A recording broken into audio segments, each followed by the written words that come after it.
Hello दोस्तों, स्वागत है आप सभी लोगों का राजस्थान एकेडमी पर।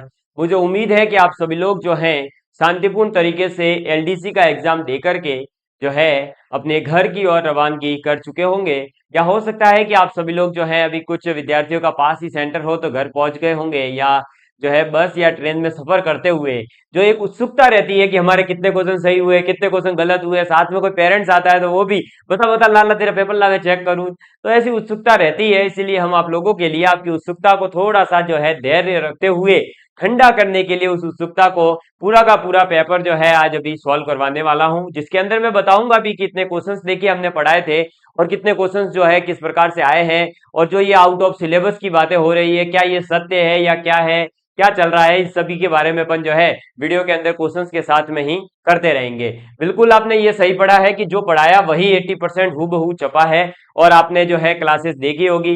विद्यार्थियों ने तो जो है जो इनको समय मिला था एक इंटरवल का फर्स्ट पेपर और सेकंड पेपर के बीच में, उसी दौरान फीडबैक दे दिया। तो मुझे काफी अच्छा लगा कि मतलब विद्यार्थियों के मन में कहीं ना कहीं राजस्थान एकेडमी सिरोही जो है इस कदर छपा हुआ था कि उन्होंने पेपर देते ही पहले राजस्थान एकेडमी सिरोही याद किया है। तो इसकी मुझे बहुत खुशी है और बहुत अच्छा लगा कि आज आपके लिए ये जो पेपर है बहुत अच्छे से गया और हमने जो पढ़ाया वही चीज आई। इसी प्रकार जब एलडीसी 2000 लैब असिस्टेंट 2021 का पेपर हुआ था, तब भी 2018 वाले लैब असिस्टेंट में सेकंड ग्रेड में सभी में जब इस प्रकार के विद्यार्थियों ने पेपर दे करके फीडबैक दिया, तो उसी के बदौलत आज 35,000 विद्यार्थी हमारे साथ जुड़े हुए हैं। निश्चित रूप से ही ये विद्यार्थियों की संख्या इसी तरह बढ़ती रहेगी, हम आगे बढ़ते हैं।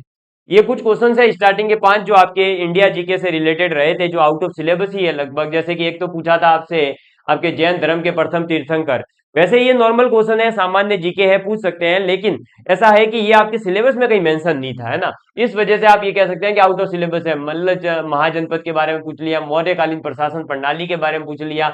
तो इस बेस पर जो है ये कहा जा सकता है कि ये थोड़ा सा जो भी आपके जीके के एक्सपर्ट्स हैं जहां से भी आप पढ़ रहे हो वो बता देंगे। वैसे अपना तो क्वेश्चन स्टार्ट हुआ था 8वें क्वेश्चन से। 8वां क्वेश्चन था ट्रिग्नोमेट्री का, जो ट्रिग्नोमेट्री के अंदर विद्यार्थी कह रहे थे कि भाई फॉर्मूलों की ज्यादा जरूरत नहीं है। बेशक फॉर्मूलों की ज्यादा जरूरत नहीं पड़ी, बहुत इजी इजी क्वेश्चन पूछ लिए, लेकिन इस बार इन्होंने जो है हाइट एंड डिस्टेंस वाले टॉपिक से काफी ज्यादा क्वेश्चन पूछ लिए और कुछ क्वेश्चन थोड़े से टफ भी पूछे, मतलब एक लेवल था क्वेश्चंस का। अब देखिए ये था cos 60 plus theta minus cot 25 minus theta minus sec 20 minus theta और 10 प्लस थीटा। तो इसके अंदर आपको कुछ भी नहीं करना है। cos को आप लिख सकते हैं क्या, तो cos को आप लिख सकते हैं cot, किसमें चेंज हो जाता है cos। तो आपको पता है कि cosec जो है वो चेंज हो जाता है आपका किसके अंदर, sec के अंदर, और cot जो है वो tan के अंदर चेंज हो जाएगा। और जब आप इसको चेंज करेंगे किससे, केवल और केवल 90 प्लस थीटा वाले जो फॉर्मूले लिखवाए थे, tan 90 plus theta cot theta होता है और cosec 90 प्लस थीटा जो है sec थीटा होता है, उससे आप ये चेंज करेंगे तो इसका आंसर 0 आ जाएगा और इसका आंसर जो है 0 ही था। तो ये पहला ही क्वेश्चन था, बी क्वेश्चन, मतलब 8वां क्वेश्चन था, इसका बी ऑप्शन है। फिर क्वेश्चन था 9 नंबर पर अपना 1 माइनस साइन स्क्वायर थीटा अपन 1 plus cos square theta plus 1 plus cos theta अपन sine theta minus sine theta अपन 1 माइनस कॉस थीटा। जब आप इसको सॉल्व करेंगे तो इसके अंदर देखिए ये वाला जो पोर्शन था, ये पीछे वाला 1 प्लस कॉस थीटा अपॉन में sign theta minus sine theta upon में 1 माइनस कॉस थीटा, इसको आप सॉल्व करते ही ये 0 हो जाता है और ये तो आ जाएगा आपका 0। फिर बचा ये 1 माइनस साइन स्क्वायर थीटा और अपॉन में 1 प्लस कॉस थीटा। तो साइन स्क्वायर थीटा को अपन लिख सकते थे 1 माइनस कॉस स्क्वायर थीटा, और 1 माइनस कॉस स्क्वायर थीटा को आप लिखेंगे 1 प्लस कॉस थीटा और 1 minus cos theta. 1 plus cos theta 1 plus cos theta cut गया, 1 माइनस 1 ये बचेगा। मैंने इसको सॉल्व कर दिया था इसलिए बता देता हूं। 1 माइनस का 1 माइनस कॉस थीटा, ये 1 से ये चला जाएगा और ये कॉस थीटा ही बचेगा। ऑप्शन नंबर सी आपका इसका आंसर हो जाएगा। क्लियर। इसके बाद में देखिए 10वां क्वेश्चन अपने पास में आया था, मैं इसको थोड़ा सा ऊपर शिफ्ट कर देता हूं। और 10वां क्वेश्चन था एवरेज से, सामान्य एकदम बिल्कुल मस्त क्वेश्चन था, इसमें कोई ज्यादा हार्ड एंड फास्ट पूछा ही नहीं था। क्वेश्चन था कि तालिका दे रखी है जिसमें 2005, 2006, 2007, 2008 में विश्वविद्यालय में प्रवेश करने वाले मानविकी यानी कि ह्यूमैनिटीज यानी आर्ट्स बेसिकली, फिर विज्ञान यानी साइंस और वाणिज्य कॉमर्स संकाय में छात्रों की संख्या को प्रदर्शित किया गया है। अलग अलग सालों के अंदर जो है आपके किस किस विद्यार्थियों ने किस किस सब्जेक्ट में एडमिशन लिया उनकी संख्या यहाँ दे रखी थी। और पूछा था कि ये बताइए कि प्रति वर्ष वाणिज्य संकाय में प्रवेश पाने वाले छात्रों की प्रति वर्ष की औसत संख्या कितनी है। औसत निकालने का तरीका मैंने आपको बता दिया था, माध्य की तरह ही निकाला जाता है, संख्याओं का योग बटे संख्या। यहां पर थे 4 सालों की बात करनी थी, 4 साल के स्टूडेंट जोड़ दीजिए वाणिज्य संकाय यानी कॉमर्स ये वाले, 750 और 757 ये कितना हो जाएगा 1507, फिर प्लस 1032 और 1121, इसको आप जब जोड़ोगे तो ये कितना आ जाएगा, देखो 3512, तो यानी आ जाएगा 21573, ठीक है। और जब इसको और इसको आप जोड़ दोगे तो देखो ये 3 इसको दे दिया तो ये हो जाएगा 1510 और 50 1560, 1560 और 100 1660, 1660 और ये तो ये हो जाएगा 3660, ठीक है। 2000 इसमें 4 का भाग देना था तो 4 9 36, डबल संख्या उतारोगे तो ये 15, यानी 915 आंसर था इसका, ऑप्शन नंबर सी, ठीक है। समझ में आ गई बात, तो ये आंसर था इसका, टिक कर देना आप सभी लोग, क्लियर। चलिए नेक्स्ट क्वेश्चन था फिर हमारे पास में, देखिएगा क्या था, तो ऊपर से देख लेते हैं कोई क्वेश्चन रह नहीं गया हो। हाँ, फिर ये देखो जैसे कि आपके आर्द्र भूमि से रिलेटेड क्वेश्चन पूछा, तो ये भी एक तरह से जो है आउट ऑफ सिलेबस अपन कह सकते हैं, ठीक है। तो ये अपना बाहर चला जाएगा। फिर ये देखो भारत का आर्द्र भूमि में ही छोड़ो, फिर छबरीकर तो आपको सबको पता ही होगा। फिर आता है ये देखिए साइंस का क्वेश्चन। जब मैंने मानव रोग पढ़ाए थे तो मानव रोगों को मैंने एक पूरी की पूरी टेबल के अंदर पढ़ाया था। आज भी यूट्यूब पर क्लासेस अवेलेबल है, क्योंकि आज कुछ विद्यार्थी आज ही देख रहे होंगे, उनको बता दूं भाई हमने पूरा कोर्स फ्री करवाया था, एक भी टॉपिक के पैसे नहीं लिए थे। तो ये विडाल परीक्षण जो है जैसे ही रोग पढ़ाया था, एक छोटा सा कट आ गया था, लेकिन हम बात कर रहे थे दोस्तों, देखिए आगे कि हमारा जो ये विडाल परीक्षण को लेकर के पूछा गया है, और विडाल परीक्षण के बारे में जिस दिन मैंने आपको रोगों के बारे में पढ़ाया था उस दिन पहला ही जो रोग अपन ने कवर करा था वो रोग कौन सा था बताइए जरा। तो मैंने आपको जो है उस दिन पहले ही ये रोग पढ़ाया था टाइफाइड। कहां से स्टार्ट किया था? टाइफाइड से। और विडाल परीक्षण जो होता है वो टाइफाइड का ही होता है, ठीक है। और इस टाइफाइड से रिलेटेड आगे और एक पूछा गया है कि इसका कारक कौन है, और ये दोनों चीजें मैंने उस पूरी टेबल के अंदर अच्छे से समझाई थी आप लोगों को। नेक्स्ट क्वेश्चन था अपना, फिर देखिएगा क्या क्वेश्चन है। तो ये था अपने लेंस से संबंधित, और लेंस के अंदर मैंने आपको अवतल दर्पण, उत्तल दर्पण, अवतल लेंस, उत्तल लेंस, इन चारों की वजह से प्रतिबिंब कौन सा कहां कैसे बनता है वो सभी चीजें डायग्राम के साथ में बताई थी। और वहीं से क्वेश्चन पूछ लिया कि किसी भी बिंब का अगर वास्तविक और समान साइज का प्रतिबिंब अगर बनाना है तो उत्तल लेंस के सामने वो वस्तु कहां पर रखनी होगी, तो वो वस्तु रखनी होगी फोकस दूरी के 2 गुने पर, 2f पर जब आप रखते हैं तब आपका जो है प्रतिबिंब वास्तविक और समान साइज का और उल्टा बनता है। ये बात मैंने आपको बता दी थी, ठीक है। इसके बाद में देखिए नेक्स्ट क्वेश्चन अपने पास में, और नेक्स्ट क्वेश्चन था अपना मैथमेटिक्स से कि 16वें नंबर पर, यदि एक बहुभुज के प्रत्येक आंतरिक कोण का मान 150 डिग्री है। अब बताइए, ये क्वेश्चन बताया था, यानी कि आंतरिक कोण और मतलब internal angle plus external angle यानी बाह्य कोण, दोनों का योग 180 होता है। हमारे पास में इंटरनल एंगल कितना था? 150 डिग्री। तो बताइए एक्सटर्नल एंगल कितना हो जाएगा? 180 माइनस 150 यानी 30 डिग्री। हमसे पूछा गया है कि भुजाओं की संख्या n है, तो वो होता है 360 बट्टे 30 डिग्री। यह आ गया 12 आंसर, बताइए। और ये फॉर्मूला मैंने आपको बताया था, ऑप्शन नंबर सी। इसके बाद में नेक्स्ट देखिए, ये अच्छा क्वेश्चन था थोड़ा सा, और इसके अंदर भी ये आपको कब बताया था मैंने, तो जब आपको त्रिभुजों के बारे में बताया था तब। एक त्रिभुज है एबीसी, क्या है? एक त्रिभुज है एबीसी, ये इस प्रकार से, ठीक है। देखिएगा आपके सामने बना देता हूं मैं, ये इस प्रकार से एक त्रिभुज एबीसी है, ये ए है, ये बी था, ये सी था। इसके अंदर कहा जा रहा है कि बी और सी के समद्वि भाजक यानी बाह्य समद्वि भाजक होते हैं, वो इस प्रकार से होते हैं, ये, ठीक है। और ये वाला एंगल आपसे पूछा जा रहा है, इस एंगल की जो वैल्यू होती है वो होती है आपके basically 90 degree minus A angle. ये क्या बन रहा है भाई? और कुछ भी नहीं था, ये सिंपल था, 90 डिग्री माइनस ए अपॉन 2। तो बताइए 90 और माइनस ए की वैल्यू दे रखी थी 62 डिग्री, ये रहा आपके, देखो। तो 31 डिग्री माइनस कर दीजिए, कितना आ जाएगा? जैसे ही 31 डिग्री आप माइनस करेंगे तो ये आ जाएगा 59 डिग्री आंसर। ऑप्शन नंबर कौन सा सही हो जाएगा बताओ? 59 था आपका बी ऑप्शन, ठीक है। इसके बाद में आपको पूछा गया है कि मेंडल ने जो अध्ययन करा था वो आपको पता होगा 7 लक्षणों पर अध्ययन करा था उसने, ठीक है। और 7 लक्षणों पर जो अध्ययन किया है, तो आपको ये बताना है कि कौन सा जो है प्रमुख गुण नहीं है। प्रमुख गुण नहीं है इसका मतलब क्या हुआ, इसका मतलब हुआ कि डोमिनेंट कौन नहीं है, ये आपको पूछा जा रहा है। ठीक है, अब ये जो है आपको पूरा का पूरा एक टेबल के माध्यम से मैंने बताए थे 7 गुणों के बारे में। और आपको याद होगा कि हमने आप लोगों के लिए एक एलडीसी की पुस्तक भी अवेलेबल करवाई थी। इस पुस्तक के अंदर ये सभी क्वेश्चन कवर अप है पूरे के पूरे, 7 लक्षण, और नोट्स भी अवेलेबल करवाए थे, उसमें भी ये सब चीजें थी। तो देखिए मेंडल के द्वारा जो अध्ययन किया गया था उसमें बागान के 7 गुण लिए थे, जिसमें देखो पीले बीज का बिल्कुल था, फूली हुई या फिर हरी या पुष्प की अंतिम स्थिति। तो इसमें से मैं आपको बता दूं कि 18 नंबर का जो ये क्वेश्चन है इसके अंदर आपको बताया गया था, क्या बताया गया था कि 7 लक्षण है और 7 लक्षणों में से जो आपका ये पीले रंग है, फूली हुई फली है और हरा रंग है, ये 3 डोमिनेंट होते हैं, जबकि ये जो अंतिम पुष्प की स्थिति है ये डोमिनेंट नहीं होती है इसके अंदर। समझ में आ गई बात? ये आपको 7 अलग अलग मैंने पूरी टेबल बनाकर बताए थे, वहां पर आपको ये चीज समझा दी गई थी। हाँ, ये देखिए क्वेश्चन आया है कि भाई आपका एकल कोशिका प्रोटीन जो है पशु और पौधों के पोषण के लिए प्रोटीन जो है उसका निर्माण करता है। ठीक है, क्या क्वेश्चन था कि एकल कोशिका प्रोटीन पशु और पौधों के पोषण के लिए प्रोटीन का एक वैकल्पिक स्रोत है। और ये क्या है, स्पुरुलिना एकल कोशिका प्रोटीन में से एक जो प्रोटीन खनिज और विटामिन आदि का समृद्ध स्रोत के रूप में कार्य करता है, ये पर्यावरण प्रदूषण में वृद्धि करता है।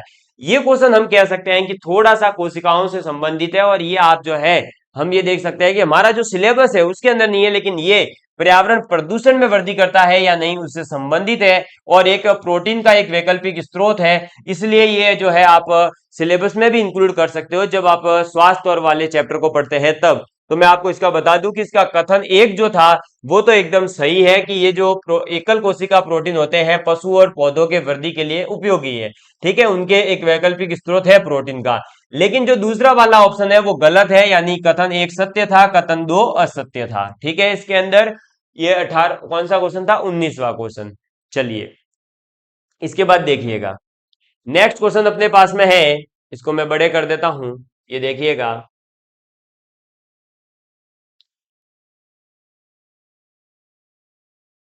ये देखिए, फिर पूछा था, ये बताइए अब, सतीश धवन अंतरिक्ष केंद्र भारत में कहाँ स्थित है? और इसके लिए तो स्पेस टेक्नोलॉजी के लिए 15 वीडियो अलग से अवेलेबल करवाए थे और उसके अंदर हर एक केंद्र के बारे में बताया था। और सतीश धवन अंतरिक्ष केंद्र श्री हरिकोटा, और वैसे भी जितने भी यान छोड़े जाते हैं, मंगलयान हो, गगनयान हो, चंद्रयान हो, वो सब वहीं से तो छोड़े जा रहे थे, आप वैसे भी पता लगा सकते थे, तो नॉर्मल था, है ना? ये कोई ज्यादा हार्ड एंड फास्ट क्वेश्चन नहीं था। फिर ये देखिए, साबुन और डिटर्जेंट के बीच में कौन सा कथन सत्य है और कौन सा असत्य है? अब साबुन और डिटर्जेंट का अंतर जितना विश्लेषण अपन ने करा था उतना डिटेल में तो विश्लेषण आपने पढ़ा ही नहीं होगा आज तक।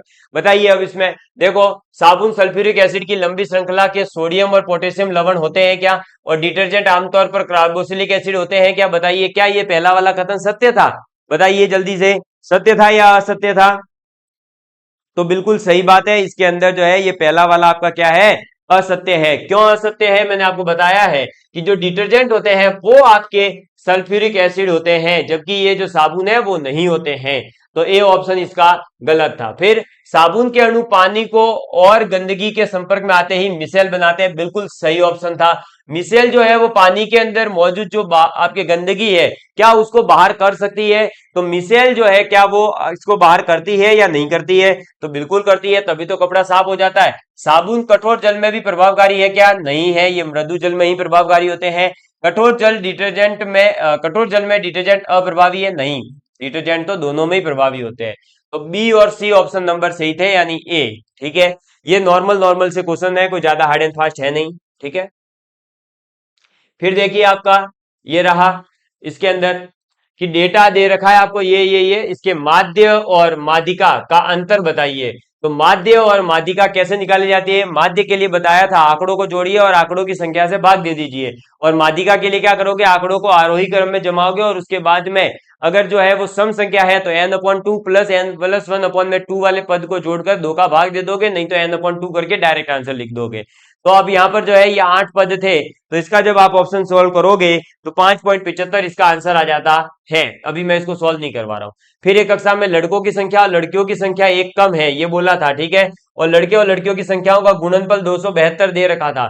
इसके अंदर जब आप सॉल्व करोगे तो लड़कों की संख्या जो आती है वो कितने आ जाएगी, तो लड़कियों की संख्या लड़कों से एक कम है, तो लड़कों की संख्या आती है इसमें 17 और लड़कियों की संख्या आ जाएगी 16।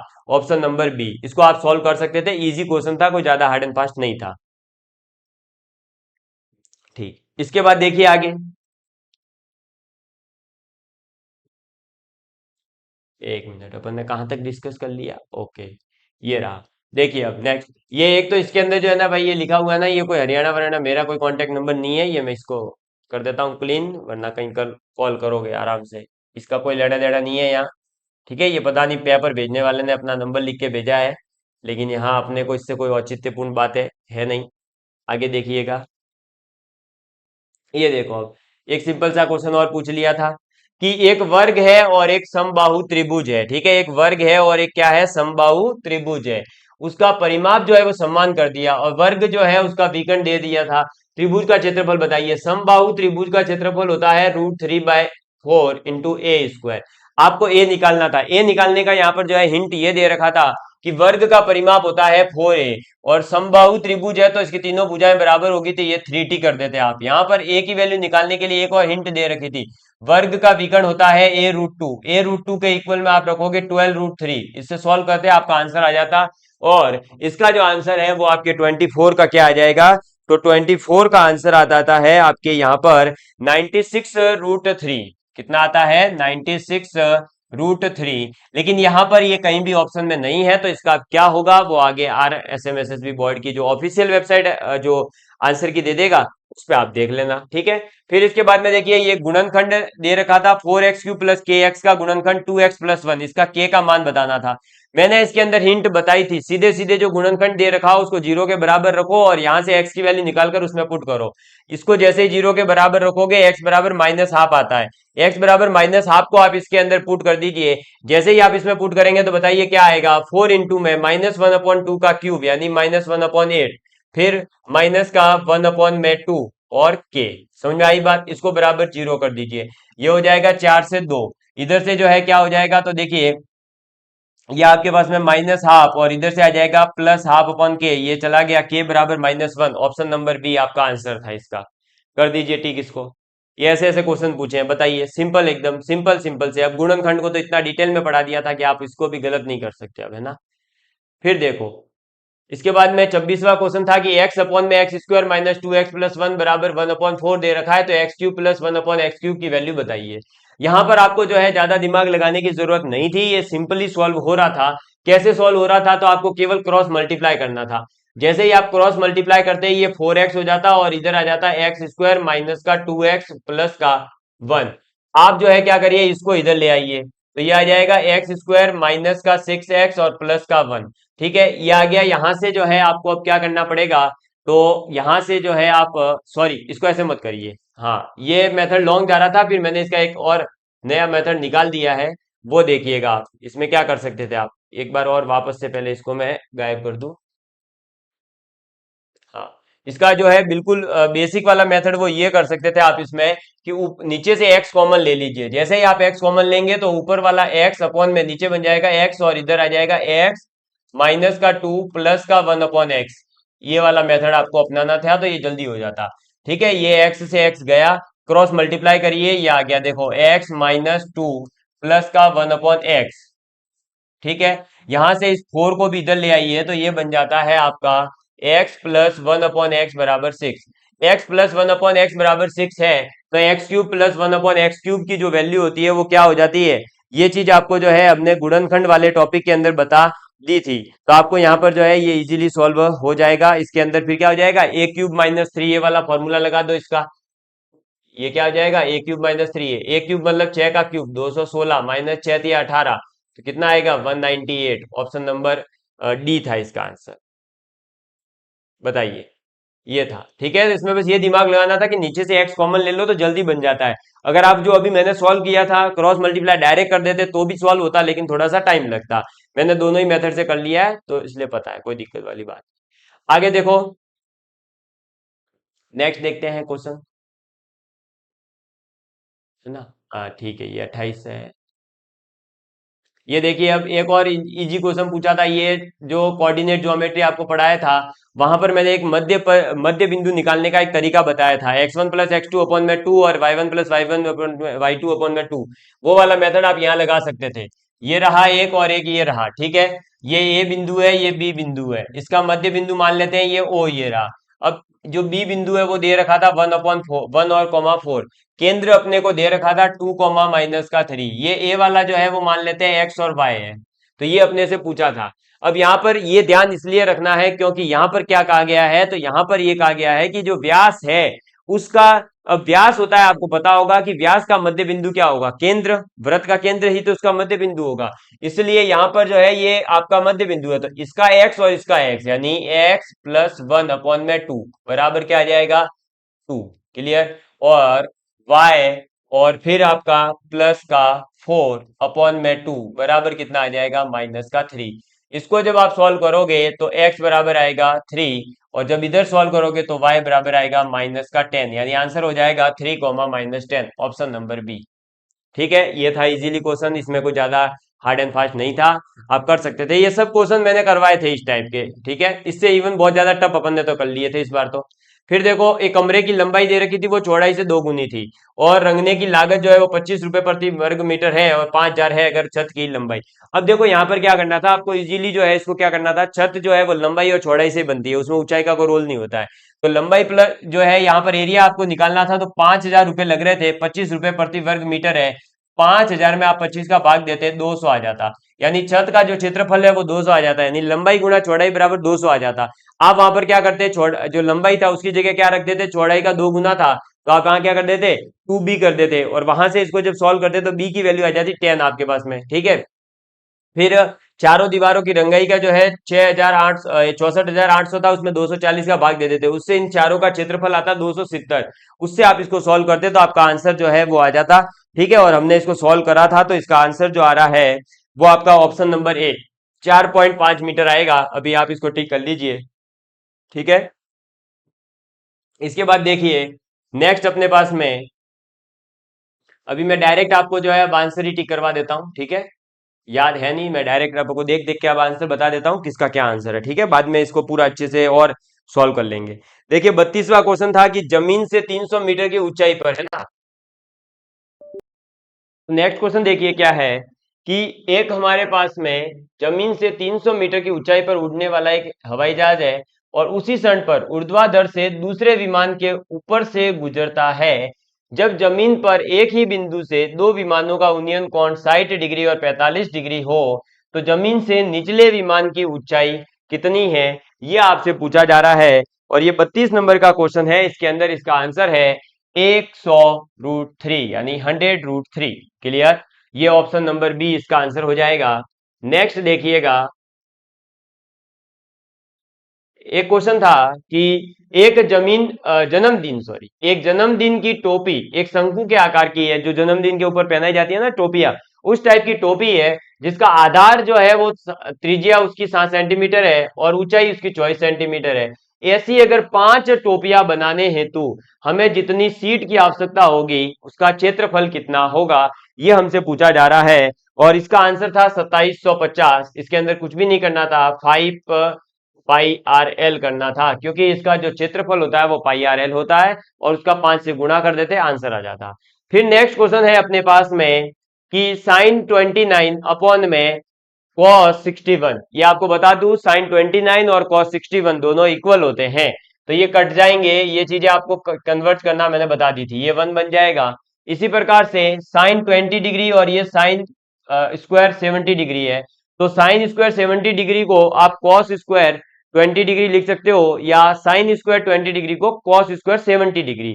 Ultimately sin² theta plus cos² theta ये 1 होता है, तो ये भी 1 बन गया, ठीक है। इसके बाद में tan 11 जो है वो tan 79, ये tan 11 को आप लिखोगे cot 79, और cot 79 tan 79 को कट कर देगा और 1 आ जाएगा। ऐसे ही tan 31 और tan 59 एक दूसरे को कट करेंगे और 1 आएगा, और tan 45 1 ही होता है। तो ये बन जाएगा 1 + 2 - 3। तो ये भी 3, ये भी 3 कट गया 0। ऑप्शन नंबर सी इसका आंसर था। ठीक है, करिए इसको आगे से देख लीजिएगा आप अपने आंसर की के अंदर। ठीक है, मिलान कर लेना एक बार। फिर देखिए आगे नेक्स्ट क्वेश्चन देखिएगा। इसके अंदर लच्छी राम जी के बारे में पूछा है। कर्नाटक के किस शहर में ली लोह इस्पात है, ये पूछा था। ट्रिस्ट विद डेस्टिनी पूछा था। कोरापुट के बारे में पूछा था। और आयु लिंक पिरामिड में परिलक्षित नहीं होता है, इसके बारे में पूछा था। तो ये चीजें अपने कभी नहीं है। ठीक है, ये सब ज्योग्राफी के थे। इसके बाद देखिए नेक्स्ट आगे देखते हैं। तो अगला क्वेश्चन था ये अपने पास में 41 नंबर पर। कौन सा? तो कैल्शियम ऑक्साइड और H2O को मिला देते हैं तो कैल्शियम हाइड्रोक्साइड बनता है और साथ में हीट निकलती है। आपको ये बता दूं कि जो हमारी ये बुक है, इस बुक के अंदर हमने जो रासायनिक अभिक्रियाएं दे रखी थी, उसके अंदर ऑक्सीकरण अपक्षयन वाला जो टॉपिक था, जिससे शुरुआत होती है इसके अंदर केमिस्ट्री की, वहीं पर उष्मा सेपी के बारे में दे रखा था। और यहाँ पर जो है जैसे ही हीट निकलेगी तो हीट निकलने का जो प्रोसेस होता है वो आपका कैसा होता है? तो वो होता है उष्मा सेपी। कैसा होता है? उष्मा सेपी होता है। इसका मतलब ये उष्मा सेपी तो थी डी। तो फिर इसके बाद में संयोजन का मतलब होता है दो चीजों का मिलना, कॉम्बिनेशन रिएक्शन। ठीक है, तो यहाँ पर जो है दो चीजें मिल रही है, कैल्शियम हाइड्रोक्साइड, आपका कैल्शियम ऑक्साइड और H2O। तो ये संयोजन प्रतिक्रिया भी थी। क्या ये दोहरी विस्थापन है? यहाँ पर किन्हीं दो चीजों का विस्थापन हो रहा है? नहीं हो रहा है। क्या यहाँ पर कोई टूट रहा है? नहीं टूट रहा होता तो विघटन होता, यानी ए और सी कट गया। तो बी और डी इसका आंसर था। ऑप्शन नंबर ए, केवल बी और डी इसका सही है। तो ऑप्शन नंबर आपका जो है कौन सा हो जाएगा? ए सही हो जाएगा। ठीक है, इसके बाद में देखिए किसके बारे में पूछा है। तो इसके बाद में अपने से पूछा था जो सोडा पानी होता है उसके बारे में, यानी कि एरिएटेड वाटर आसुत पेय के बारे में पूछा है। अब एरिएटेड वाटर है, वाटर के अंदर जो है सीधी सी बात है कि आपका इसके अंदर गैस मिली हुई तो होती है, क्योंकि सोडा की बात की है। तो विलय के रूप में तो कार्बन डाइऑक्साइड होती है और विलायक के रूप में पानी होता है। ऑप्शन नंबर डी इसका सही है। ठीक है, तो यहाँ पर सी ऑप्शन भी कट हो गया। अब जैसे ही यहाँ पर बोल दिया कि विलय के रूप में कार्बन डाइऑक्साइड है, विलय के रूप में कार्बन डाइऑक्साइड है, इसका मतलब क्या हुआ? विलय के रूप में कार्बन डाइऑक्साइड होने का मतलब है सीधा सीधा सा कि तरल जो है उस घोल के अंदर अपन ने गैस मिलाई है। तो तरल घोल में गैस, यानी बी भी सही है। तो गैसों का मिश्रण है क्या? नहीं, ये तरल और गैस दोनों का मिश्रण है। फिर गैस के अंदर घोल है क्या? नहीं, तरल घोल था, उसके अंदर गैस इंट्रोड्यूस की जाती है। तो बी और डी इसका आंसर हो जाएगा, यानी इसका भी ऑप्शन नंबर ए सही हो जाएगा। समझ में आ गई बात? कर दीजिएगा टिक। इसके बाद में बेटी बचाओ बेटी के बारे में पूछा था। तो बेटी बचाओ बेटी पढ़ाओ जो ये पार्टी आपका है, ये कब चालू किया गया है? तो ये आपको पता होना चाहिए, 2015 से चालू है। ठीक है, वैसे अपन ने जीके अभी पढ़ाया नहीं है। इस बार अपन जो है आगे आने वाली भर्तियों के लिए राजस्थान की ज्योग्राफी, पॉलिटी, इकोनॉमिक्स को भी पढ़ाने वाले हैं, बिल्कुल फ्री। आगे देखो, ये देखो नई दिल्ली में 90 एसोसिएशन खेल के बारे में पूछा है। भारतीय संविधान के जनक के रूप में किसे कहा जाना जाता है? सभी जानते हैं। ये रहा अपना एक साइंस का क्वेश्चन। देखिए क्या पूछा है कि जो आपका सर्किट होता है वो लघु जो है कब हो जाता है, यानी शॉर्ट सर्किट कब होता है? सीधी सी बात ये थी। मैंने आपको इसके अंदर जब घरेलू परिपथों के बारे में बताया था तो बताया था कि तीन वायर आते हैं अपने घर के अंदर। एक होता है उदासीन तार, एक होता है लाइव तार, और एक होता है आपका जो भू संक्रमित तार होता है वो। ठीक है, भू संक्रमित तार की यहाँ पर बात नहीं करनी है, क्योंकि जो न्यूट्रल तार होता है वो आपका ऋणात्मक होता है और जो आपका लाइव तार होता है वो पॉजिटिव होता है। विद्युतमय तार जिसे कहा जाता है हिंदी में, वो पॉजिटिव होता है। पॉजिटिव और नेगेटिव मिलेंगे तो हमेशा क्या होगा? गड़बड़ ही होगी, सीधी सी बात है। तो यहाँ पर सीधा सीधा लाइव तार और न्यूट्रल तार जब एक दूसरे के संपर्क में आते हैं तब शॉर्ट सर्किट होता है, क्योंकि कई प्रकार के एक ही सर्किट में नहीं जुड़े, इससे कोई घाटा नहीं है। ठीक है, परिपथ में धारा का अचानक से कम हो जाना भी कोई दिक्कत वाली बात नहीं है। हाँ, अधिक अगर धारा आ जाए तो शॉर्ट सर्किट हो सकता था यहाँ पर ऑप्शन। फिर दो तारों के दो उपकरणों के न्यूट्रल तार गलती से मिल जाए तो उससे भी कोई नहीं है। न्यूट्रल तार तो वैसे ही कोई दिक्कत वाली बात नहीं है, नेगेटिव नेगेटिव है तो जुड़ेंगे तो कोई फर्क नहीं पड़ेगा, है ना। इसलिए इसकी भी ज्यादा कोई दिक्कत नहीं थी। तो इसका ऑप्शन नंबर बी हो जाएगा। फिर आपसे पूछा था, देखो ये यूनिट को लेकर के एक क्वेश्चन पूछा गया है, और यूनिट भी यहाँ पर सीधे सीधे नहीं पूछी है, थोड़ा सा दिमाग लगा के पूछी है कि जैसे विद्युत धारा, और विद्युत धारा का एम्पियर के बारे में हर कोई पढ़ता है, लेकिन हमने जो है इस पुस्तक के अंदर और हमने जो पढ़ाया था वहां ये बताया था कि आपका विद्युत धारा यानी कि करंट, और करंट क्या होता है? Q अपॉन टी होता है। Q अपॉन टी यानी कूलम पर सेकेंड। तो इसके अंदर ये ऑप्शन में है कूलम पर सेकेंड। तो विद्युत धारा का संबंध किससे होगा? कूलम पर सेकेंड से। प्रतिरोधकता यानी कि आर, और हमने ओम्स लॉ पढ़ाया था V बराबर आई आर होता है, तो आर बराबर हो जाएगा V अपॉन आई। V जो होता है वो वोल्टेज होता है, ठीक है, और आई जो होता है वो धारा होता है, धारा यानी कि एम्पियर। तो वोल्ट एम्पियर जो होगा, वोल्ट अपॉन एम्पियर, वो इसका आंसर है। तो volt upon ampere fourth option था। फिर शक्ति, शक्ति यानी कि पावर, ठीक है, और आवेश की पहले बात करते हैं। जैसे मान लो शक्ति वाला आपको नहीं पता था, है ना, हमने नहीं बता पढ़ाया है, लेकिन हमने मान लो कि नहीं पढ़ा है, तो आवेश की बात करते हैं। अब आवेश क्या होता है, क्यू होता है। अब क्यू बराबर क्या हो जाएगा, आई टी, ये लो इसी से तो संबंधित था। अब एम्पियर और सेकंड, तो आवेश का हो जाएगा एम्पियर सेकंड। तो बताओ ऑटोमेटिकली शक्ति का क्या हो जाएगा, वोल्ट एम्पियर। वैसे आपको पता होना चाहिए वोल्ट एम्पियर क्यों आ रहा है, क्योंकि ये जो है शक्ति क्या होती है, वी आई होती है, ठीक है, इसलिए। तो ये टिक कर दीजिए। अब देखो ए का संबंध किससे है, विद्युत धारा का संबंध थर्ड से था, तो ये वाला कट ऑप्शन हो रहा था, ये भी कट हो रहा था। बी और डी, सी और डी बच रहे थे। प्रतिरोधकता का संबंध किससे था, फोर्थ से, यहां पर इन्होंने करा सेकंड से, तो सी ऑप्शन भी कट हो गया। डी, दो में ही आपका आंसर आ जाता, ठीक है। इसका आंसर क्या था, डी था, ठीक है। एक बार देख लेते हैं वापस से, कहीं गड़बड़ नहीं हो रही हो। हाँ बिल्कुल सही है। देखिए आगे बढ़ते हैं, नेक्स्ट क्वेश्चन देखिए क्या पूछा है। ये सब सॉल्व करवा दिया है आपको, जो है यहाँ पर बता भी दिया है। ये देखिए अब ये पूछा था कि 1981 के अंदर 1981 में इसरो के द्वारा प्रक्षेपित किया गया जो प्रथम भू-स्थैतिक उपग्रह था वो कौन सा था। तो प्रथम भू-स्थैतिक उपग्रह जो था वो एप्पल था। कौन सा था, एप्पल, ठीक है, ये बता दिया था। चलो इसके बाद में किसके बारे में, आर्मर्ड यानी बख्तरबंद किला जो है वो किसे कहा है, इसके बारे में पूछा है। हवा महल का निर्माण किसने करवाया था, किस मुगल बादशाह के दरबार में कैप्टन हॉकिंग्स और जो है सर थॉमस रहते थे। फिर वेदिका अमालक शिखर किससे संबंधित है, ये पूछा है। इसके बाद देखिए आगे बढ़ते हैं अपने साइंस में, और कौन से क्वेश्चन आए थे। ऑल ओवर देखे तो बहुत अच्छा क्वेश्चन पेपर था, कोई ठीक है, मतलब जीके को छोड़े तो। ब्रिटिश सरकार, ये तो ठीक है। फिर देखिए ऊपरमाल पंच बोर्ड का गठन किसने किया था, ये सब बातें आपको जो है बेसिक है, बिल्कुल हमने भी पढ़ रखी है ये तो सब। चलो इसमें कोई नहीं था। फिर आगे देखो यहाँ पर, ऐसा करता हूँ मैं इसी में देख लेता हूँ कि कहाँ से सीधा अपना साइंस का क्वेश्चन है, उसी पे चलेंगे, है ना। ये सीधा फिर जीके का अपना साइंस का क्वेश्चन आ जाएगा। कहाँ पर है ये, 59, ठीक है। तो ये देखिए अब ये रहा, हाँ बस डायरेक्ट इसी पे आ जाते हैं। ये देखिए अब क्या क्वेश्चन पूछा है कि वायुमंडल की जो ओजोन परत है वो प्राकृतिक ढाल के रूप में होती है, तो वो पराबैंगनी किरणों को रोकती है, और ये बात हमारी बुक में भी थी, और ये तो सामान्य जानकारी की बातें हैं, सभी को पता होती है ना। फिर देखिए इसके बाद में नेक्स्ट क्वेश्चन, पशुओं का आहार वैज्ञानिक तरीके से, ये वाला पूछा है। एक मिनट, वैसे ये क्वेश्चन जो है आप सामान्य तरीके से भी कर सकते थे, इसमें कोई ये किसी स्पेसिफिक टॉपिक से नहीं है, ऐसे सामान्य क्वेश्चन था थोड़ा सा, और थोड़ा सा पढ़े लिखे हो तो कर सकते थे उस टाइप का।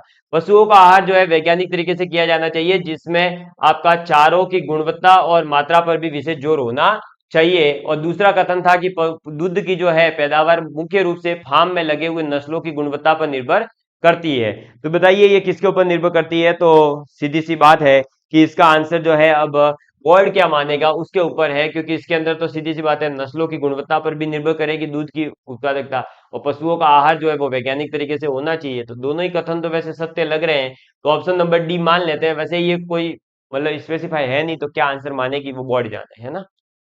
मैं इस पे ज्यादा बहस नहीं कर रहा हूँ, क्योंकि ये वैसे किससे टॉपिक साइंस का भी सीधे सीधे क्वेश्चन नहीं है, और ना ही कोई ये क्वेश्चन सीधे सीधे जीके का है, इसलिए तो इस पे ज्यादा बहस नहीं करेंगे।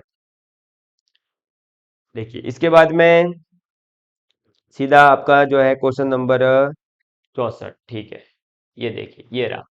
अब इसमें यह पूछा गया था कि दीर्घ दृष्टि दोष हाइपरमेट्रोपिया, इसके बारे में सब कुछ बताया था, ठीक है। जितने भी रोग थे आंखों से संबंधित वो पूरा बताए थे हमने आपको। और इसके अंदर पूछा है कि इसके लिए उत्तल लेंस का उपयोग किया जाएगा, बिल्कुल सही है। इसमें पूछा है कि सही नहीं कौन सा है। फिर प्रकाश किरणें रेटिना के सम्मुख आती है क्या, नहीं, अरे वो रेटिना के पीछे चला जाता है बस। तो यही तो सत्य नहीं था, ऑप्शन नंबर बी इसका आंसर था, ठीक है। यही तो पूछा था कि कौन सा सत्य नहीं है, तो एक ही ऑप्शन मिल गया, तो फिर आगे क्यों बढ़े हम, है ना। बाकी वैसे दोनों ऑप्शन सही ही थे वो तो।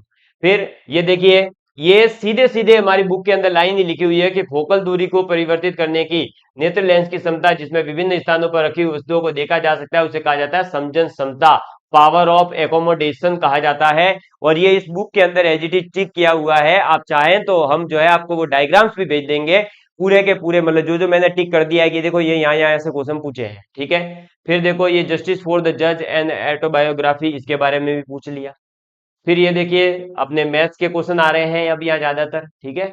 मैथ्स के अंदर मीन मोन मीडियन वाला भी टॉपिक जो है थोड़ा इस बार अच्छा रहा, काम आ गया आपके, बहुत इजी इजी क्वेश्चन पूछे लिए इन्होंने।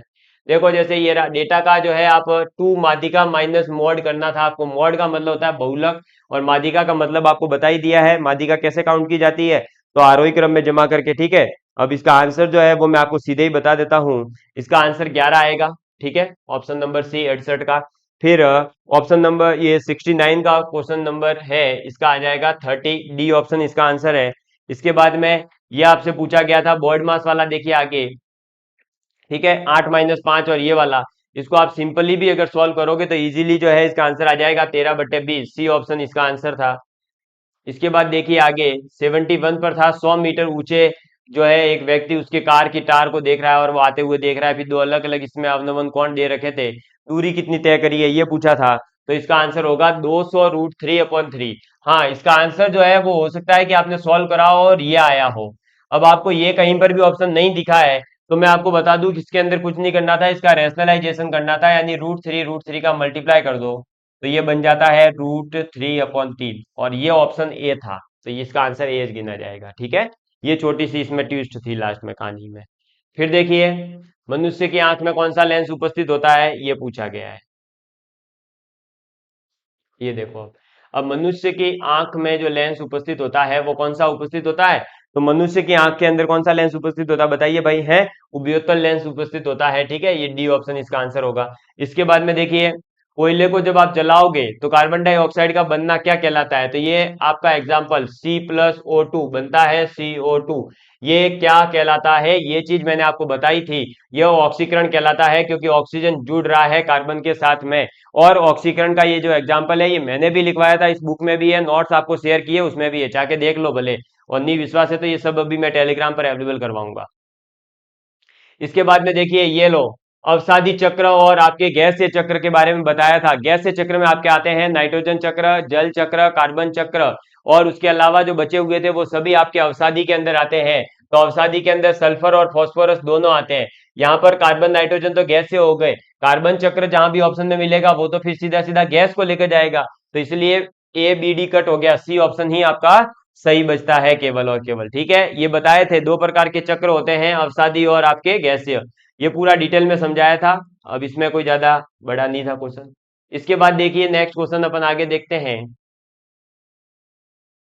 तो क्या पूछा है, वर्ल्ड बैंक के अध्यक्ष के बारे में, ये छोड़ो, ये रहा देखो, ये वापस मैंने बोला था ना टाइफाइड के बारे में 2 बार पूछा गया है, यहाँ देखिए ये रहा, फाइलेरियासिस जो है वो किससे होता है इसके बारे में भी पूछा है। इसके बाद में आपको निमोनिया के बारे में बोला है, मलेरिया और टाइफाइड के बारे में बोला है, और इसका आंसर जो है देखो, फाइलेरिया जो है वो बुचेरेसिया से होता है, मलेरिया जो है वो प्लाज्मोडियम से होता है, टाइफाइड जो है वो हेमाफिलिस इन्फ्लुएंजा से होता है, और ये बुक के अंदर स्पष्ट दे रखा था, निमोनिया जो है वो साल्मोनेला से होता है, ये भी स्पष्ट दे रखा था। तो इसका आंसर कौन सा हो जाएगा, इसका ऑप्शन नंबर बी हो जाएगा, ए का फोर्थ, बी का फर्स्ट और सी का सेकंड, डी का थर्ड, ऑप्शन नंबर बी इसका राइट आंसर था, ये क्वेश्चन पूछा गया है, ठीक। आगे देखिए, तो आपको पता चल रहा होगा कि कितने, ये देखो अब फेराडे के नियम पर संबंधित क्वेश्चन पूछा है कि फेराडे के नियम का जो है उपयोग करके यांत्रिक ऊर्जा को विद्युत ऊर्जा में, अरे आपको फेराडे का नियम नहीं पता था, इतना तो पता था यांत्रिक ऊर्जा को जो है कौन चेंज करता है, वैसे हमने फेराडे का नियम भी पढ़ाया है, और जो इलेक्ट्रिक जनरेटर होते हैं वो 2 टाइप के होते हैं, डीसी और एसी, ये सब कुछ बताया था, और इसका आंसर हो जाएगा इलेक्ट्रिक जनरेटर, यानी कि ऑप्शन नंबर आपका पहला वाला, ठीक है। इसके बाद में देखिए आगे बढ़ते हैं नेक्स्ट क्वेश्चन की ओर। ये देखिए, ये देखिए हमारे पास में क्वेश्चन था कि जंग लगने का जो संबंध है वो इसके संबंध में गलत कौन सा है, ये बताइए। लोहे की रॉड पर पेंट का कोट जो होता है वो जंग को रोकता है, बिल्कुल रोकता है, तो ये तो सत्य था। फिर गैल्वेनाइज्ड वाटर पाइप जो है वो आमतौर घरों में प्रयोग नहीं होते हैं क्या, नहीं, उसका घर में प्रयोग कर सकते हैं, इसके बारे में कोई गलत ये तो प्रयोग नहीं होते हैं क्या, नहीं होते हैं, तो ये भी एक तरह से जो है गलत है, ठीक है। इसके बाद में जंग लगना एक भौतिक परिवर्तन है, ये तो सत्य है, भौतिक परिवर्तन नहीं, सॉरी, भौतिक परिवर्तन नहीं होता है, ये तो रासायनिक परिवर्तन होता है, ये चीज आपको बताई थी वहां पर, पूरा इसका उदाहरण देके समझाया था सेब के वगैरह के। नमकीन पानी में जंग की प्रतिक्रिया जो होती है वो तीव्र करता है, तो इसके बारे में देखिए, अगर मैं जो है यहाँ पर आंसर देना चाहूँ तो इसका आंसर क्या हो जाएगा, बी और सी। बी और सी कैसे, तो एक तो भाई ये गैल्वेनाइज्ड वाटर पाइप जो है आमतौर पर घरों में प्रयोग नहीं होते हैं क्या, नहीं होते हैं, तो इसलिए ये क्या हो जाएगा, इसमें गलत कथन पूछा है तो ये गलत हो गया। इसके बाद में पूछा है सी कि जंग जो है वो एक भौतिक परिवर्तन है क्या, नहीं ये एक रासायनिक परिवर्तन है, इसलिए ये भी गलत है, तो बी और सी जो है वो कट हो जाएंगे यहाँ पर, तो यही आपके आंसर है। गलत कथन पूछा था इसलिए ये आंसर हो रहे हैं, सही पूछता तो बचे हुए। फिर देखो ये पाने वागे के पूछे था, ठीक है। हाँ, इसके बाद में नेक्स्ट क्वेश्चन सीधा अपना डीएनए 83 पे जाना है ना, ये रहा, तो यहाँ आएगा 83 वाला। ये देखो अब क्या पूछा है अपने से 83 के अंदर कि डीएनए में कौन सा सार जो है वो मौजूद नहीं होता है। बताइए ये सब चीजें बताई थी या नहीं, डीएनए और आरएनए का पूरा विश्लेषण करके बताया था, और आपको पता होना चाहिए थाइमिन, गुआनिन, एडिनिन जो है ये सब इसके अंदर होते हैं, और साइटोसिस भी होता है, लेकिन यूरासिल जो होता है वो आरएनए के अंदर होता है, वो डीएनए में नहीं होता है। फिर मानव प्रोटीन समृद्ध दूध देने वाली प्रथम ट्रांसजेनिक गाय जो थी वो थी रोजी, इसके बारे में भी बताया था, और इसके अंदर इवन जो कौन सा प्रोटीन होता है वो भी बताया था, एल्फा प्रोटीन एल्ब्यूमिटिन नाम भी बताया था, और इसके बारे में 1997 में ये बनाई गई थी। ये सब चीजें मैंने आपको जो है बता रखी है, ठीक है। तो ये जो है सीधे सीधे क्वेश्चन पूछे गए हैं, ये बुक में भी मेंशन है, आप जाके देख लेना ट्रांसजेनिक के बारे में पूरा। फिर इसके बाद में देखिए ये अपने काम का नहीं था, अगला क्वेश्चन देखते हैं। तो अगला जो है अपने काम का कहां से क्वेश्चन आएगा वापस, देखिए सीधे वहीं लेके चलते हैं। हाँ, मैथमेटिक्स का, ठीक है, 91। अब सीधा देखिएगा, अब 91 नंबर पे क्वेश्चन कौन सा था, अच्छा तो ये यहाँ है ही नहीं, लो ये रहा। हाँ, ये देखो 91। अब बताइए इस टाइप का क्वेश्चन करवाया था या नहीं, वह अनुपात जिसमें जो है आपका 1 - 5 और 4,5 जोड़ने वाली रेखाखंड एक्स एक्सिस में विभाजित करेगी। तो इसमें जो है आपका जो आंतरिक विभाजन और बाह्य विभाजन वाला फॉर्मूला बताया था वो इसमें यूज होगा, और इसके अंदर एक्स एक्सिस से विभाजित हो रही है, इसलिए x,0 जो है वो पॉइंट होगा। तो इसमें क्या करना था, y के बराबर आपको 0 रखना था, और y m1 प्लस y2 और m2 अपॉन में, तो ये 0 हो जाएगा, इधर y1 और y2 की वैल्यू रख, y1 की वैल्यू -5 मान लेते हैं, तो -5 m1 बराबर हो जाएगा 5 m2, यहाँ से 5 से 5 कट गया, 1:1, सी ऑप्शन इसका आंसर था, ये बात बता रखी थी। फिर 92, 100 मीटर लंबा और 80 मीटर चौड़ा एक आयताकार बगीचा है जिसमें 2.5 मीटर चौड़ा जो है मार्ग बना रहे हैं, तो इसका आंसर हो जाएगा 1,11,000, इसका यही आंसर था, ठीक है, 11,000, ठीक है, 111 और 000 इसका आंसर था, ये चीजें बता रखी थी आपको सब। इसके बाद में देखिए नेक्स्ट क्वेश्चन ये रहा, इसमें आपको कुछ भी नहीं करना था, पहले आपका जो 720 एरिया था वो बाद में इसने बोला था कि एक सही 1/4 यानी कि 5/4 गुना बढ़ जाता है, 720 का जब आप 5/4 निकालोगे वो 900 आ जाएगा, बस इससे फिर ये सॉल्व हो जाएगा। अब इसके अंदर क्या आंसर आ जाएगा, तो ऑप्शन नंबर डी इसका 123 इसका आंसर आता है, ठीक है ना, ये आप टिक कर लेना। इसके बाद में पूछा था कि अपने डेटा दे रखा है के 2k-1 3k+2 और 5 8 10, इसमें माध्य जो है 9 दे रखा था, माध्यिका आपको पूछी गई थी, यानी आपको यहाँ पर अल्टीमेटली के की वैल्यू निकालनी थी, के की वैल्यू यहाँ पर 5 आती है, कितनी आती है, 5 आती है, और जब आप इसको सॉल्व करते हो तो इसका आंसर 8.5 आ जाएगा, ए ऑप्शन इसका सही है, ठीक है। चलिए इसके बाद में देखिएगा आगे नेक्स्ट क्वेश्चन की बात करते हैं।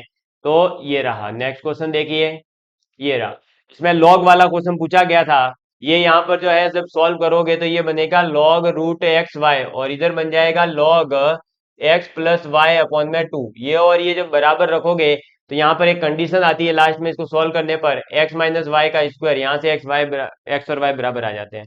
फिर ये देखिए ये ऑप्शन से ही हो जाता, √90 प्लस √90 प्लस √90, यहाँ पे 10 रख दो एक बार के लिए, तो ये 100 हो गया, 100 से 10 आएगा 10, और 90 100, 100 से 10 आएगा 10, ऑप्शन नंबर ए इसका आंसर, क्योंकि इसने बोला था दोनों जगह सेम लाना है, तो वो एक ही ऑप्शन ऐसा पॉसिबल था, और कोई ऐसा है ही नहीं जो इसमें स्क्वायर रूट बन रहा हो, ठीक है, पूरा पूरा, इसलिए यही आंसर है।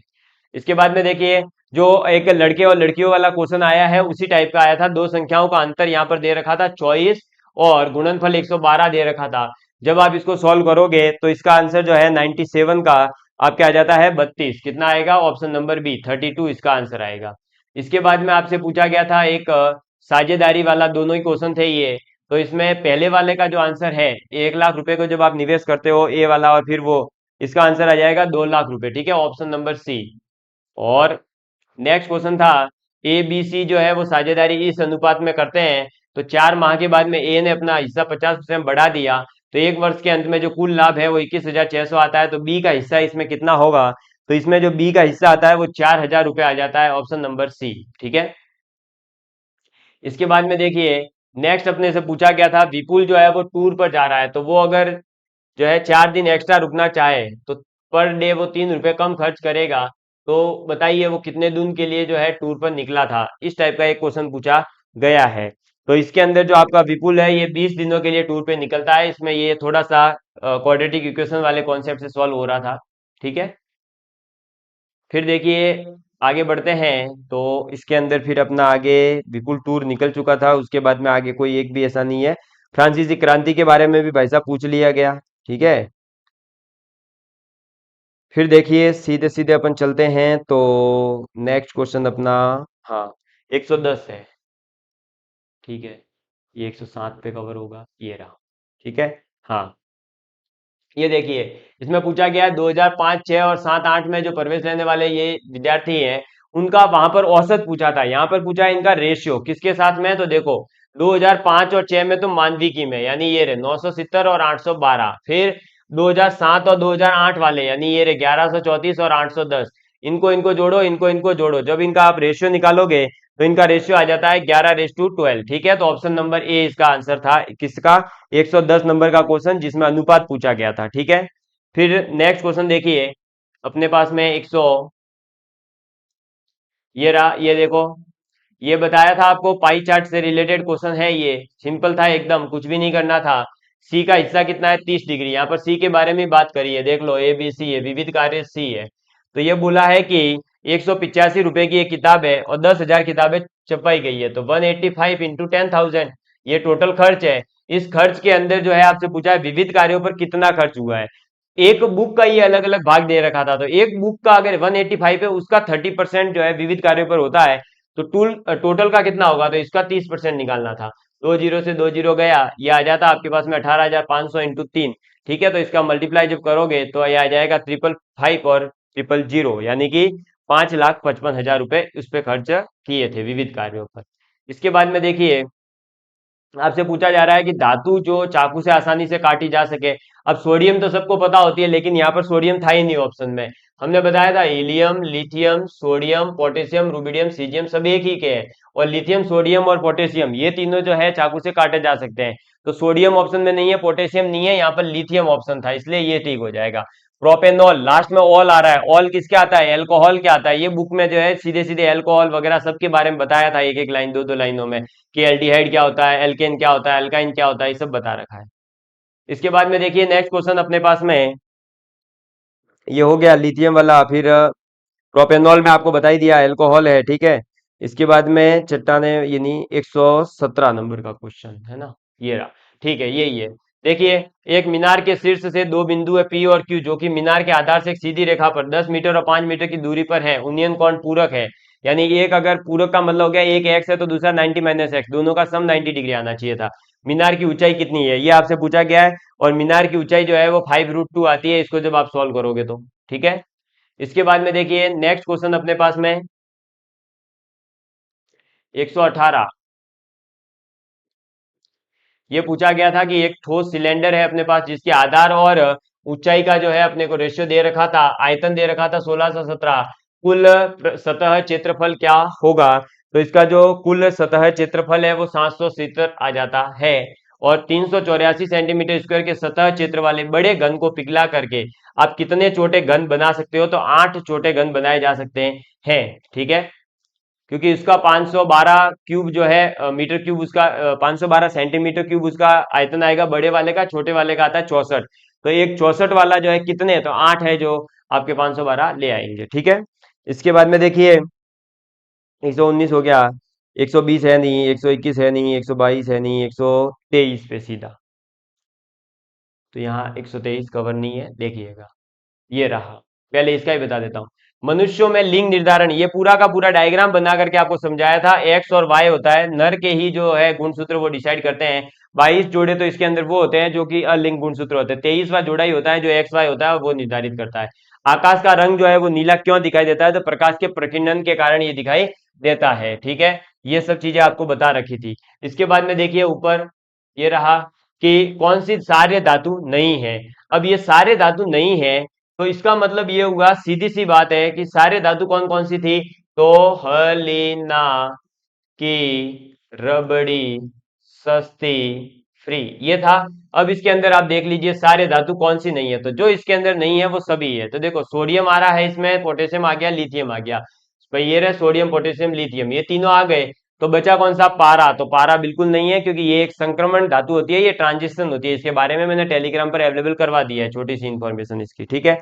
तो 123 हो गया, 124 हो गया, 125 हो गया। इसके बाद में देखिए, ये देखिए, ये इतना मस्त क्वेश्चन था, ये देख के मुझे लगा कि यार ये तो भाई साहब, ये बताओ, ये पूरा एजीटीजी डायग्राम बनाया था अपन ने, है ना, कि डीएनए से एमआरएनए बनना है, एमआरएनए से प्रोटीन, ये क्या कहलाता है? ट्रांसक्रिप्शन और ट्रांसलेशन। ऑप्शन नंबर ए, ये बुक के अंदर भी दे रखा है स्पष्ट, अभी फोटो भेजूंगा ये सभी में, ठीक है।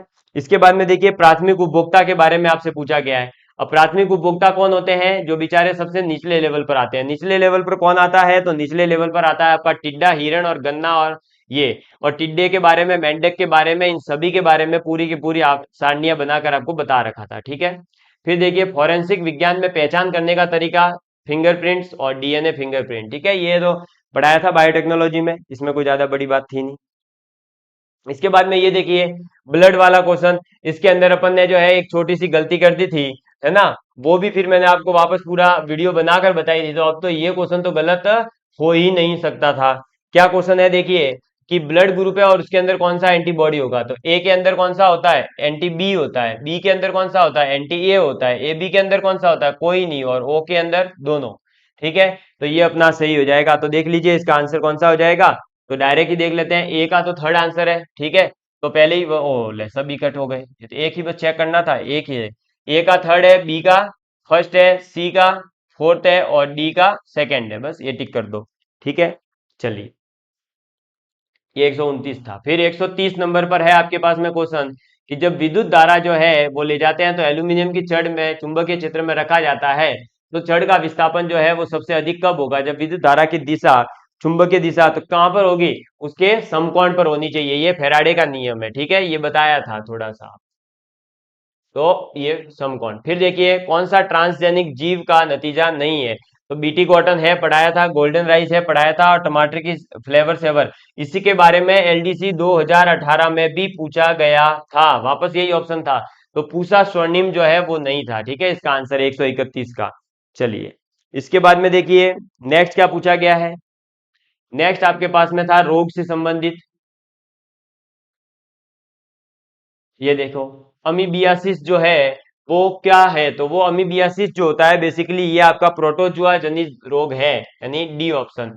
फिर चार प्रतिरोध थे, एक, दो और चार, चार। इनको जो है सबसे कम प्रतिरोध अगर प्राप्त करना है, तो सबसे कम प्रतिरोध कब आएगा? मैंने आपको बताया था सीरीज कॉम्बिनेशन में तो रेजिस्टेंस सभी जुड़ जाते हैं, और जब आप पैरेलल कॉम्बिनेशन समांतर क्रम में जोड़ोगे तो सबको उल्टा करके जोड़ते हैं। इसलिए हमें क्या करना पड़ेगा? इनको समांतर क्रम में जोड़ना पड़ेगा। तो 1/2, 1/4 प्लस 1/4, जब आप इसको सॉल्व करोगे ये 1/2 आ जाएगा। 1/2 यानी 0.5 आंसर इसका, ठीक है। ऑप्शन नंबर आपका डी था इसका आंसर। और इस क्वेश्चन को कई जो है यूट्यूब पे मैं अभी देख रहा था, जो फटाफट बस आंसर की लेकर आ जाते हैं ना, वो बता रहे थे कि ये गणित का क्वेश्चन है। भाई साहब ये साइंस का क्वेश्चन है और इलेक्ट्रिसिटी टॉपिक है, इसका प्रतिरोध होता है ये, ठीक है। इनको दो क्रमों में जोड़ा जाता है, श्रेणी क्रम और समांतर क्रम।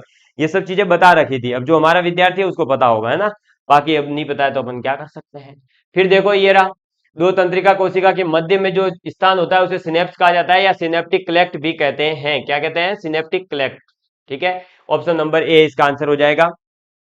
इसके बाद में देखिए 135वां क्वेश्चन, ये बार बार क्यों होता है भाई। आगे देखिए, ये रहा कार्बन के यौगिकों के बारे में बताओ। ये सहसंयोजक बंध बनाते हैं। जब आपको कार्बन के 8 इंपॉर्टेंट पॉइंट बताया तो बताया था, इनका गलनांक और क्वथनांक उच्च होता है क्या? विद्युत के संवाहक होते हैं क्या? परमाणुओं की लंबी श्रृंखला बनाते हैं। और शाखा और बल है, बिल्कुल। देखो ये जो है लंबी श्रृंखला तो बनाते ही हैं, इसमें तो कोई शक वाली बात ही नहीं थी। इसके बाद में ये अच्छे संवाहक होते हैं, ऐसा कोई जरूरी नहीं है। इसके एक दो उदाहरण ऐसे भी हैं जो विद्युत का जो है आपके क्या नहीं करते हैं? चालन नहीं करते हैं। अच्छे गलनांक और क्वथनांक इनका हमेशा अधिक हो, ये जरूरी नहीं है। सहसंयोजक बंध जरूर बनाते हैं। तो ए और डी, ऑप्शन नंबर ए इसका आंसर था।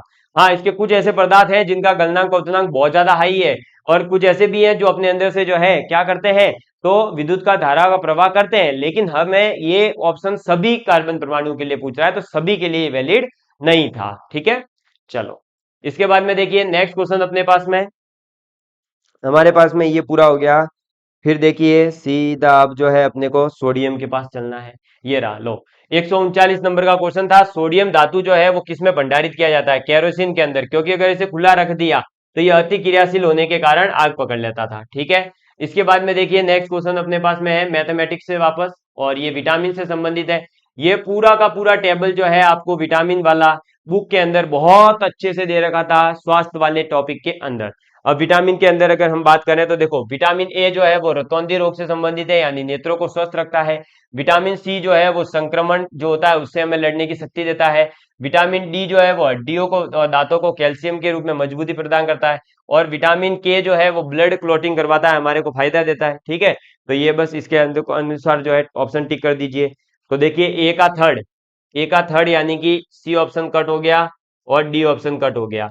बी का फोर्थ तो यहां पर आ रहा है, फिर सी का फर्स्ट तो ये ऑप्शन होगा, ये कट हो गया। ठीक है, तो ये सी डी कट हो गए, बी ऑप्शन सही था आपका। फिर ये देखिए लॉग वाला वापस से पूछ लिया था। 27 को आप क्या लिखोगे? 2 का क्यूब, और 9 को लिखोगे 3 का स्क्वायर। तो ये 3 का क्यूब, ये 3 का स्क्वायर, यहाँ से 3 और यहाँ से 2 बाहर आ जाएगा, तो 3/2 आ गया। फिर प्लस इधर से 2 की घात 5 और 2 की घात 3 यानी 5/3। इसको जब आप जोड़ोगे तो कितना आंसर आ जाएगा? 19/6। ऑप्शन नंबर सी इसका जो है आंसर था। ठीक है, चलिए इसके बाद में देखिए नेक्स्ट क्वेश्चन और था। ये पूछा गया था वापस से भाई, देखो एक्स स्क्वायर प्लस 1/x² 17/4 था।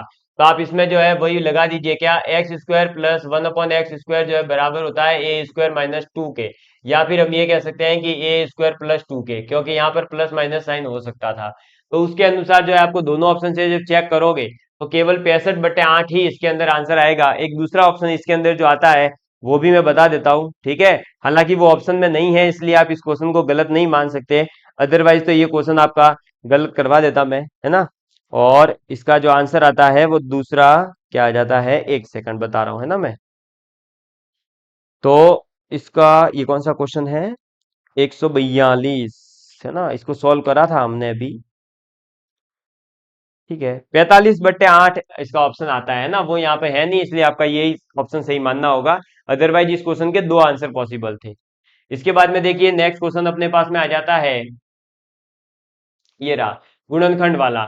तो यहाँ पर जो है कुछ भी नहीं करना था, a+b का क्यूब है और ये a²+b है।